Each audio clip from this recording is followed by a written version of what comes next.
अस्सलाम वालेकुम नाज़रीन, मैं हूं जाबिर बेग। आप देख रहे हैं मेरा यूट्यूब चैनल बेग टीवी। नाज़रीन, मरियम नवाज पिछले एक हफ्ते से एक जुमले को बार बार रिपीट कर रही हैं अपने मुख्तलिफ ट्वीट्स के अंदर, इमरान खान साहब की तरफ इशारा करके, जिसका उन्वान होता है बंदा तो ईमानदार है। आज हम इसी जुमले को कुछ यूं चेंज कर लेते हैं, उनके वालिद साहब की तरफ इस फ़िक्रे को, इस जुमले को आ, उनको जिस तरह वो खान साहब को तंजिया तौर पे वो जहन में रख के कहती हैं, उसी तरह हम नवाज शरीफ साहब के हवाले से इस जुमले को यूं चेंज करते हैं कि बंदा तो गद्दार है। जी नाज़रीन, बहुत सारे ट्वीट्स के अंदर मरियम नवाज मुख्तलिफ जो शोबदाबाज चैनल हैं उनकी गलत खबरों को लेके कोट करके मरियम नवाज ने बहुत दफ़ा इमरान खान साहब को ये तंजिया जुमला कहा कि बंदा तो ईमानदार है। मैं मरियम साहबा से ये कहता हूँ कि अल्लाह की शान देखें, उस रब की शान देखें जो इज्जतें देता है, जिसके हाथ में जिल्लत है, जिसके हाथ में इज्जत है। वो जिसे चाहे इज्जत से नवाज दे, वो जिसे चाहे जिल्लत अता कर दे। उसी रब ने आप जैसे बदतरीन मुखालफों के मुंह से ये कई दफ़ा कहलवा दिया कि बंदा तो ईमानदार है। तो इंसान वही काबिल कदर होता है। इंसान जो ईमानदार होता है, उसकी ईमानदारी उसके दुश्मनों के मुंह से भी कहलवा दी जाए तो वो बंदा जो है वो वाकई ईमानदार होता है, वो ग्रेट और अजीम इंसान होता है। आपने कई मरतबा इसका इजहार अपने ट्वीट के ज़रिए कर दिया। अब आगे बढ़ते हैं कि बहुत सारी दुनिया के बड़े बड़े ममालिक ने इस बात को तस्लीम किया है कि इमरान खान एक अजीम लीडर है। ये जुमला, ये लफ्ज़ कभी आपके वालिद मोहतरम के मुतल्लिक हमने कभी नहीं सुना। उनके मुतल्लिक जब भी सुना तो पर्ची वाला इंसान ही हमने सुना, कि जो इंसान बग़ैर पर्ची के और पर्ची देख कर भी कुछ नहीं बोल सकता और कुछ नहीं पढ़ सकता, वो ऐसा इंसान था। अब चलते हैं टॉपिक की तरफ कि बंदा तो गद्दार है। आपके वालिद मुहतरम ज़िया साहब की गोद में पले बढ़े। आपके वालिद ने एक आमर की गोद में नशोनमा पाई। आपके वालिद ने उनके घुटनों पे सर रखा और उनकी बैत करके वो सियासत में उन्होंने कदम रखा, और फिर बाद में आकर उन्हीं को डसना शुरू कर दिया, क्योंकि बंदा तो गद्दार है। आप ज़िया के जाने के बाद आपके वालिद ने आज जिस पार्टी के साथ आप इत्तेहाद किए हुए हैं, बेनज़ीर भुट्टो की पार्टी, पाकिस्तान पीपल्स पार्टी के साथ, जिनके साथ आज आप बड़े बड़े नारे मार रहे हैं, हुकूमत को ब्लैकमेल करने की नाकाम कोशिश कर रही हैं, धमकियां दे रही हैं, उसी पार्टी की जो चेयरपर्सन वज़ीर आज़म मोहतरमा बेनज़ीर भुट्टो शहीद थी, उनके हवाले से जो प्रोपोगंडे आपके वालिद ने किए, उनके दौर में जो किए गए गंदी नाजेबा जो तस्वीर थी वो फेंकी गई, और अपने ही मुल्क की एक जो सियासतदान थी, जो लीडर थी, उनको बदनाम करने की कोशिश की और साजिश की, क्योंकि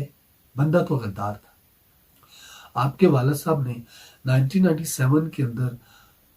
परवेज़ मुशर्रफ के जहाज को हाईजैक करने की नाकाम कोशिश की, क्योंकि बंदा तो गद्दार है। आपके वालिद साहब जब सज़ा हुई तो आपके वालिद ने जेल में रहने की बजाय मुल्क से चले जाने को तरजीह दी, कॉन्ट्रैक्ट और डील साइन किया, और आपने अवाम को सड़कों पर फेंक दिया, और आप बहुत सारे अपने सीनियर क़यादत को यहाँ पे अकेले छोड़कर मुल्क से सऊदीया चले गए, अयाशी की पुरसुकून ज़िंदगी गुजारने को आपने तरजीह दी, क्योंकि बंदा तो गद्दार है। उसके बाद जब दोबारा आप इक़्तिदार में आए, इक़्तिदार में आने के बाद आपने इस मुल्क को अपने हाथों से, अपने पैरों से, अपने रिश्तेदारों के ज़रिए, अपने भाइयों के ज़रिए, आपके भाइयों के नौकरों के ज़रिए, अपने नौकरों के जो 2 नंबर जाली अकाउंट बना के उनके ज़रिए इस मुल्क को लूटा, क्योंकि बंदा तो गद्दार है। आपके वालिद के दौरे हुकूमत में आपने डॉन लीग जैसा एक ड्रामा रचाया ताकि आप पाक आर्मी को प्रेशराइज कर सकें, उसको दुनिया की नज़रों में बदनाम कर सकें। आपने झूठी खबरें छपवाई, آپ کے والد صاحب کے دور حکومت میں یہ سارا کچھ ہوا، کیونکہ بندہ تو غدار ہے۔ آپ کے والد صاحب نے اپنے ہی دور حکومت کے اندر ملک کے بدترین دشمن اور مسلمانوں کے بدترین دشمن مودی کو بغیر ویزے کے پاکستان میں وہ لے کر آئے، آپ نے ان کا شاہانہ استقبال کیا، کیونکہ بندہ تو غدار ہے۔ آپ کے والد نے ایک انڈین نامور بزنس مین سے پنڈی کے اندر خفیہ ملاقاتیں کی، وہ بندہ جو پاک آرمی کو ٹویٹر پہ گندی گالیاں دیتا رہا، اس کے ساتھ آپ ملے، اس کو آپ نے ویلکم کہا، کیونکہ بندہ تو غدار ہے۔ آپ نے پاک فوج کے متعلق بڑی نازیبا زبان استعمال کی اور آج تک بھی کر رہی ہیں۔ آپ کے والد نے پچھلی تقریر میں جو لندن میں بیٹھ کے کی، اس میں آپ کے والد نے لندن میں بیٹھ کر انڈیا کا جو بیانیہ بیان کیا اور آپ نے پاک فوج کے اوپر الزامات لگائے اور آپ نے مودی کے ساتھ وفاداری کی، مطلب کہ آپ کا والد مودی کا وفادار ہے، کیونکہ بندہ تو غدار ہے۔ آپ کے والد نے جس ملک کو لوٹا، آپ نے جس ملک کو لوٹا، جس قوم کو آپ کے والد نے 30 سال تک بے وقوف بنائے رکھا، آپ اسی عوام کو اب اسی طرح بے وقوف بنانے کے چکر میں اور جھانسے دینے کے چکر میں بڑی کوششیں کر رہی ہیں، کیونکہ آپ بھی غدار ہیں، آپ کا باپ بھی غدار ہے، آپ کا پورا خاندان جو اس وقت لوگوں کی جانوں کے ساتھ کھیل رہا ہے، انہیں ایموشنل بلیک میل کر رہا ہے اپنے فائدے کے لیے، اپنی کرپشن سے بچنے کے لیے، اور آپ سے ایک ایماندار لیڈر اور ایک ترقی کرتا ہوا ملک جو ہے وہ برداشت نہیں ہو رہا، جس کو پوری دنیا میں عزت مل رہی ہے، جس ملک کا نام پوری دنیا میں سرخرو ہو رہا ہے، آپ سے یہ سب کچھ برداشت نہیں ہو رہا، کیونکہ آپ کا ذہن بیمار ہے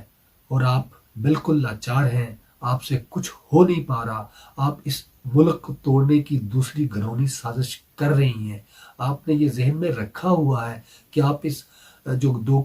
11 جماعتوں کا کرپٹ ایک جتھا ہے، ان کو ساتھ میں لا کے آپ ملک کے اندر انتشار پیدا کریں گی، آپ ملک کو پھر توڑنے کی جو دھمکیاں دے رہی ہیں۔ آپ کا جو ایک خواجہ آصف جو خود ایک کرپشن سے لتھڑا ہوا انسان ہے، اس کا جو ٹویٹ ہم نے پڑھا، اس میں بھی اس نے بنگلہ دیش جو ہم سے جدا ہوا 1971 میں، اس کا حوالہ دیتے ہوئے کہا کہ یہ وہی تحریک چل پڑی ہے اور خدا نہ خواستہ وہ دوبارہ تاریخ دہرائی جا سکتی ہے۔ یہ بلیک میلنگ آپ کر رہے ہیں اس ملک کے ساتھ، جس کو آپ نے لوٹا، جس نے آپ کو عزت دی، جس میں آپ رہے پلے پڑے، اسی کے ساتھ آپ غداری کر رہے ہیں۔ یہ یاد رکھیے، جس مودی کی باتوں میں اور جس کی آشیرواد پہ آپ اتنا کچھ کر رہے ہیں، وہ اپنے باپ کا بھی سگا نہیں ہے، وہ آپ کو استعمال کر کے ٹیشو پیپر کی طرح پھینک دے گا اور آپ کتوں سے بدتر زندگی گزاریں گے۔ میری اس قوم کے جو غیور لوگ ہیں ان سے گزارش ہے کہ کسی بھی پارٹی کی سپورٹ نہ کریں، صرف پاکستان کی سپورٹ کریں، اور اس طرح کے جو جتھے اپنی جو کرپشن کو اس کا کبھی جواب نہیں دے سکے، ان کی باتوں میں نہ آئیں۔ یہ بریانی کی پلیٹ آپ کو مل تو جائے گی، لیکن شاید خدا نہ خواستہ آپ اس کے ساتھ ایک بیماری بھی اپنے ساتھ اپنے گھر میں لے جائیں گے، جہاں پہ کہیں آپ کی بوڑھی ماں، بوڑھا باپ کوئی مریض ہوگا، خدا نہ خواستہ اس تک یہ بیماری چلی گئی تو بہت ساری قیمتی جانوں کا ضیاع ہو سکتا ہے۔ وہ لوگ جو دہاڑی لگانے کے چکر میں ان کے جلسوں میں آ جاتے ہیں اور یہ پھر بتاتے ہیں جی ہماری اتنی تعداد ہے اور لوگ ہمارے ساتھ ہیں، خدا را یہ سب بھی مت کیجئے، یہ ہزاروں آپ بعد میں کتنے بنا لیں گے، لیکن اگر آپ کی کوئی خدا نہ خواستہ قیمتی جان دنیا سے چلی گئی، کرونا جیسی مخلق بیماری آپ اپنے گھر میں لے گئے، تو پھر یہ ہزاروں آپ کے کس کام کی؟ ذرا سوچئے، اس ملک کو بچائیے، اس انتشاری جتھے کی سازشوں میں مت آئیے، اپنا اور اپنے ملک کا خیال کیجئے۔ پاکستان زندہ باد۔